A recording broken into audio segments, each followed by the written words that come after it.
So good evening and जय Hind students. आज के इस वीडियो में हम डिस्कस करने जा रहे हैं एटमॉस्फेरिक रिफ्रैक्शन से रिलेटेड काफ़ी इंटरेस्टिंग फिनोमेना। और वो फिनोमेना ये है कि आप जब भी एक हाईवे पे गाड़ी से गर्मी के दिनों में ट्रैवल करते होंगे तो कुछ दूरी पे पानी नज़र आता होगा हाईवे पे ही, ठीक है। लेकिन जब एक्चुअल में आप उस पर्टिकुलर पॉइंट पे पहुंचते हैं तो पानी गायब हो जाता है। इनफैक्ट वो पानी नाम की कोई चीज़ होती नहीं है। It is all due to atmospheric refraction. अब समझते हैं कि एटमॉस्फेरिक रिफ्रैक्शन होता क्या। See, atmospheric refraction is nothing but the change in the path of light when it passes from one medium to another। हम सभी को पता है कि एटमॉस्फेयर में जितने भी गैसेज या जो एटमॉस्फेयर के लेयर्स हैं उन सभी का टेम्परेचर कांस्टेंट नहीं है। चूंकि टेम्परेचर कांस्टेंट नहीं है तो सिंपल सी बात उनका रिफ्रैक्टिव इंडेक्स भी कांस्टेंट नहीं होगा। अब बात रही कि ये रिफ्रैक्टिव इंडेक्स क्या होता है, तो we all know that refractive index is the ratio of speed of light in vacuum divided by the speed of light in medium. यानी कि लाइट का स्पीड वैक्यूम में जो कि 3 × 10⁸ मीटर पर सेकेंड है divided by the speed of light in medium. Okay, so now आज फिलहाल में मैं यहाँ पे अभी एक हवाई अड्डे पे खड़ा हूँ, अंधऊ हवाई अड्डे, जो कि गाज़ीपुर ज़िले में आता है।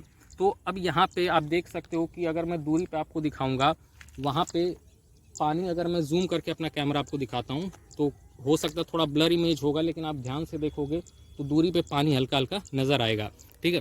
तो मेन अब क्या रीज़न है कि ये पानी क्यों नज़र आता है, ठीक है। तो होता क्या है कि चूंकि देखिए ये सरफेस आप देख सकते हो कि एक पथरीला सरफेस है, ठीक है, मतलब एक ब्लैक कलर सरफेस है। और हम सभी को पता है कि black surface is a good absorber of heat. So the air which is just above this layer, okay, मतलब कि इस पर्टिकुलर लेवल से इस पर्टिकुलर लेवल तक इस बीच में जितना भी एयर के डिफरेंट लेयर्स हैं सबका टेम्परेचर क्या है, अलग अलग होता है, ठीक है। अब एयर जैसे ही गर्म होता है वो रेयरर मीडियम बन जाता है। और एटमॉस्फेरिक रिफ्रैक्शन में एक और प्रोसेस है जिसको हम कहते हैं टोटल इंटरनल रिफ्लेक्शन। अब होता क्या है कि जो लाइट की रेज हमारी आंखों से निकलती है वो दूर ट्रैवल करने, मतलब जब निकलती है हमारी आंखों से तो उसको कई मीडियम से हो करके गुजरना पड़ता है फाइनली उस पर्टिकुलर पॉइंट पे पहुंचने के लिए, ठीक है। तो जो भी रेज मेरी आंखों से निकल रही है ये क्या हो रही है, layer by layer layer by layer layer by layer पास होते हुए अर्थ रोड सरफेस तक पहुंच रही है।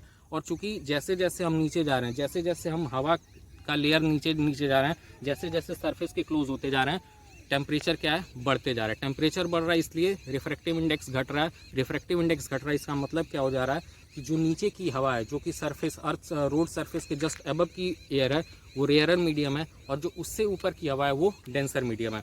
अब जब भी देखिए लाइट डेंसर मीडियम से रेयरर मीडियम की तरफ मूव करती है और अगर उसका वैल्यू, अगर एंगल ऑफ इंसिडेंस का वैल्यू क्रिटिकल एंगल से ज़्यादा हो जाता है तो वहाँ पे एक फेनोमेना होता है जिसको कहते हैं टोटल इंटरनल रिफ्लेक्शन। मतलब कि लाइट को जाना चाहिए दूसरे मीडियम में लेकिन वो फर्स्ट मीडियम में ही रिफ्लेक्ट बैक कर जाती है। और यही कारण होता है कि लाइट जो हमारी आंखों से निकल रही है उसको पहुंचना चाहिए, इनफैक्ट वो डायरेक्ट सीधे जाना चाहिए, लेकिन हो क्या रहा है, वहाँ पे रिफ्लेक्शन हो जा रहा है। रिफ्लेक्शन के कारण ऐसा महसूस होता है कि नीचे क्या रखा हुआ है, मिरर टाइप का सरफेस है जो कि पानी टाइप का हमको महसूस होता है। Thank you.